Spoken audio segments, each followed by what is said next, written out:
One of the most interesting teams for the 2024 college football season is going to be the Ole Miss Rebels. They return an awesome quarterback who has a ton of potential. They loaded up in the transfer portal, have been riding a lot of momentum over the last few years, and they play in the SEC, which is going to give them a leg up. Ole Miss is going to be extremely exciting to watch in 2024, but will they have what it takes to finally get over the hump? They've been good the last 3 years, but we want to see even more out of them.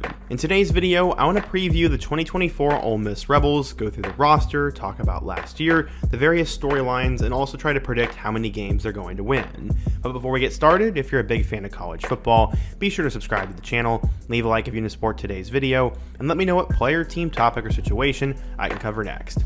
Now let's get started and preview the 2024 Ole Miss Rebels. So going into last year, they returned their starting quarterback in Jackson Dart and also brought in both Spencer Sanders and Walker Howard as backups. Quinshon Judkins was back at running back after he exploded as a freshman, and they also had a good backup in Ulysses Bentley IV after they also lost Zach Evans to the draft. At the receiver spot, they had a four-headed monster in Trey Harris, Dayton Wade, Jordan Watkins, and Caden Priestcorn, and on defense, they were loaded with a good amount of talent. Ole Miss had a decent amount of expectations, and going into 2023, they're expected to finish 4th in the SEC West. In terms of how they ended up doing, well, they played Mercer in week 1 and won 73-7, and then in week 2, they had a really interesting game on the road against number 24 Tulane. This game was actually quite entertaining, and it did come down to the wire, but eventually Ole Miss pulled away and won 37-20. The game was closer than the score indicated though.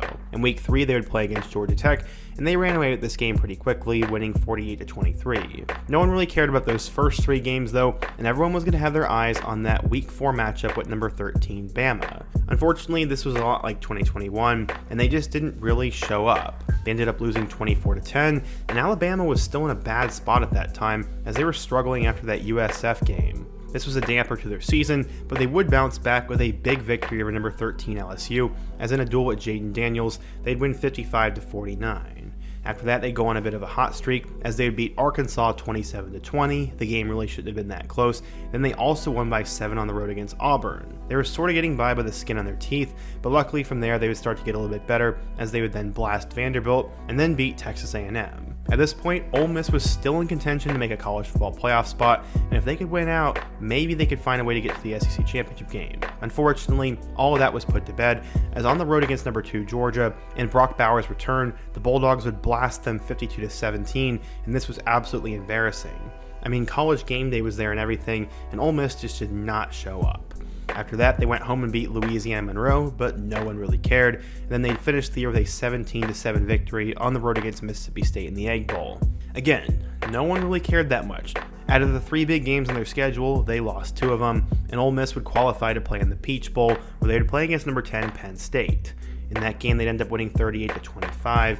And Ole Miss had a good season, but people were still somewhat disappointed. In terms of statistics, Jackson Dart threw for 3,364 yards with 23 touchdowns.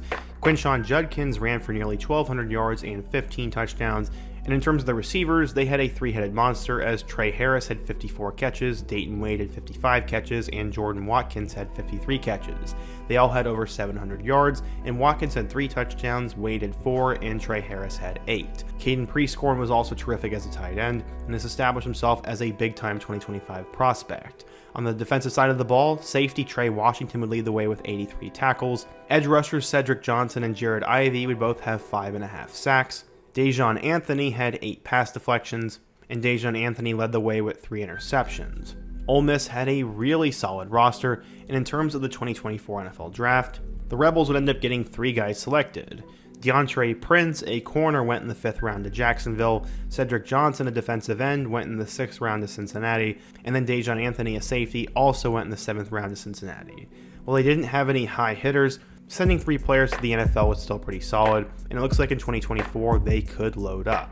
Unfortunately for Ole Miss, they lost arguably their second most important player in Quinshon Judkins as he decided to enter the transfer portal and go over to Ohio State. In terms of their recruiting class, the Rebels landed the number 17 class in the country, which is headlined by William Eccles, who is a top 100 offensive lineman, Cam Franklin, a top 150 defensive lineman, and then Jeffrey Rush, another 4-star defensive lineman. In terms of their transfer portal, that is where they did a ton of work. They got a ton of big-time players, as that included Isaiah Hartrup, a wide receiver from Southern Illinois, Jordan Smart, a wide receiver from North Texas, and then they really got some good players towards the end of it. They got Henry Parrish, who is an established running back from Miami. They got Brandon Turnage, a corner from Tennessee, 4-star running back Logan Diggs, 4-star corner Trey Amos from Bama, 4-star tight end Daquan Wright from Virginia Tech, 4-star safety Yam Banks from South Alabama, 5-star transfer Walter Nolan from Texas A&M, 4-star transfer Antoine Wells from South Carolina, a 4-star defensive end from Florida, and then a 4-star linebacker from Arkansas by the name of Chris Paul Jr. Obviously, Ole Miss pretty much loaded up everywhere in terms of the portal, and they also grabbed Deion Smith, a former big-time wide receiver out of the JUCO world. But what does their roster look like going into 2024? Well, let's take a look at that. Like I always attempt to do, I'm going to talk about the best players and try to go through the depth chart. At quarterback, you obviously bring back Jackson Dart, whose ceiling is ridiculously high and hopefully could be a first-round pick and a potential Heisman contender.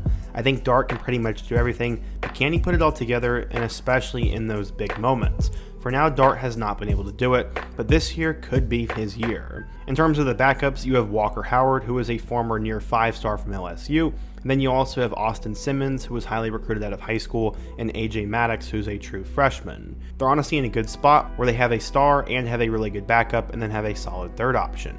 In terms of the running back position, they have a couple of good options. Ulysses Bentley IV has been in there for quite a while, so he'll probably be the main hitter, but outside of that, you have Henry Parrish, who played plenty at Miami, Logan Diggs, who's played at both LSU and Notre Dame, and then Ja'Cory Krosky-Merritt, and then a couple of other freshmen if they really have to dig that deep. I think they have good depth at the running back spot, and I have no worries about that position. The wide receiver position is absolutely awesome for them, as two of their top three receivers are back in both Jordan Watkins and Trey Harris, and then also they brought in Antoine Wells. Wells was a star at James Madison and at South Carolina, but after an injury-riddled 2023 season, he'll be back and ready to go. I think Wells is probably going to become the top receiver on the team, but Harris and Watkins are both great as well.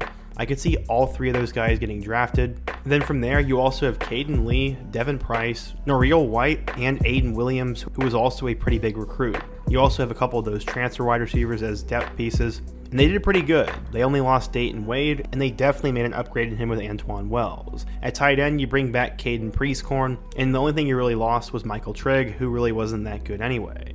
The offensive line should have a couple of starters, including Diego Pounds, Nate Kalepo, Caleb Warren, Julius Below, and Micah Pettis. That is just the starting lineup I found online, as again, I'm not going to pretend to be an expert on all the nitty-gritty for Ole Miss, but I'm doing my best. In terms of the defense, they have a ton of good players, as their defensive line is going to be loaded with transfers. Most notably, they'll have Walter Nolan, who's hoping to live up to his 5-star hype and play his way into the first round of the draft.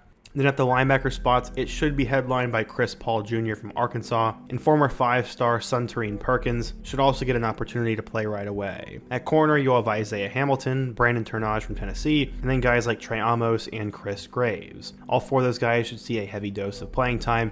And then at strong safety, you should have Trey Washington, and at free safety, you should have John Saunders Jr. There's obviously plenty of other depth pieces, but again, I am by no means an expert on the Ole Miss defense, and this is just based off the information I've read and the players I have heard about. But some will say, who cares? How is Ole Miss actually going to do in terms of the schedule? Well, in week 1, they play against Furman, and if that game's troublesome to them, then they have a lot of big problems. It's not going to be, as they're probably going to win 50-3. And week 2 will be the same as they play against Middle Tennessee. They should be 2-0 going into their game against Wake Forest, and while I don't think the Demon Deacons are going to win this game, I think it is somewhat of a trap. Wake Forest is well coached, and in the last few years, they have not been an easy out. I think Ole Miss wins this game probably by about 10 points, but it could be closer than the experts predict. In week 4, they'll play against Georgia Southern, and they should be 4-0 going into a game against Kentucky. I don't really think the Wildcats are going to be that great this year, but again, like Wake Forest, Kentucky plays tough football and they're well coached, so this will not be an easy out either. But I do think Ole Miss's offense is pretty insane, and it should be enough to beat Kentucky by a touchdown or two. Chalk it up to 5-0, and then I think they're going to be 6-0 after they go play South Carolina. In Antoine Wells Jr.'s homecoming game, I think they're going to go in and beat South Carolina pretty handily, as they're breaking in a new quarterback in Lenora Sellers, and South Carolina has a lot of question mark after a losing season in 2023. Going into the back half of their schedule, things get a little bit more difficult, as they then go on the road to play against LSU. This game was really hard to pick, but ultimately I'm going to say that Ole Miss wins. LSU fans might be mad at me, but they have a new quarterback, have to replace 2 first-round draft picks, and have to figure out the defense. I think Ole Miss wins this game probably by less than a touchdown or even a field goal, and this will be Jackson Dart's first humongous victory. That'll have Ole Miss 7-0 going into their matchup against Oklahoma, and I feel bad for Oklahoma because their schedule is so hard this year, but they are also very unproven in my eyes, and I think Ole Miss wins this game as well, going to 8-0. After that, they're going to play on the road against Arkansas, and this is a trap game in my eyes too. It might be at the point where Sam Pittman is desperate to make a bowl game, and some weird things have happened in this Arkansas-Ole Miss matchup in its history, so I wouldn't be surprised if it's a trap game and Ole Miss only wins by a touchdown or two. Still though, I'm going to pick them to win before they then play at home against Georgia. This could be one of the premier games of the 2024 college football season, especially in the SEC, and as I already did my Georgia preview a couple weeks ago, I think the Dogs are going to win this game. Seemingly every year, Ole Miss disappears in their biggest matchup, and unfortunately I have no reason to think that it won't change this year. I had them splitting against Georgia and LSU, so I'm going to say that Ole Miss ends up losing this game at home, and that'll give them their first loss of the season. After that, they're going to go on the road to Florida, and just like the Arkansas game, this feels like a trap. Just like Sam Pittman, Billy Napier's in a tough spot at Florida, and they may be desperate for a win, and it's always tough to play in the swamp. In this Florida team, I really have no idea how they're going to do. Still though, I think Ole Miss's talent and offense is going to win, and that will get them to their 10th win of the season, and they'll be 10-1 going into the Egg Bowl. While some people are really high on Jeff Levy, I think it's going to take some time for him to figure it out, and I also don't necessarily trust Blake Shapen at quarterback, and while Mississippi State might be 5-6 going into this matchup, I think Ole Miss is going to win at home, win in this rivalry game, and get themselves potentially to the SEC championship game. Obviously, it's going to depend on tiebreakers, but I have Ole Miss, Texas, Georgia, and Alabama at the top, and I have no idea how it's going to play out, but I have Ole Miss going 11-1, and this would get them into the college football playoff. It would all depend on matchups to see if I would pick them, but Ole Miss will be a tough out because of their electric offense. But will their star players step up in the biggest moments, and how will the defense do? Those are my big question marks for Ole Miss. To me, there are 4 games that are going to determine this season. The Wake Forest matchup in week 3, as they could be caught sleepwalking, and if they lose that, then all momentum is lost. After that, their mid-October game against LSU is going to be absolutely humongous, the Oklahoma game, and then of course the Georgia game. The trap games on the schedule are Arkansas, Florida, and Wake Forest. And overall, Ole Miss didn't get the worst draw in the world, but it also isn't that easy. The expectation is that the Rebels are going to make the college football playoff and hopefully win a game. We'll have to wait and see though, but what do you guys think? If you're a Rebels fan, what did I get right and wrong in my prediction? How do you think you guys are going to do? And what team should I cover next? Be sure to let me know down below, leave a like if you're going to support today's video, subscribe if you're new, and check out all my other videos on the end screen. Hope to see you guys again soon, but until next time, peace.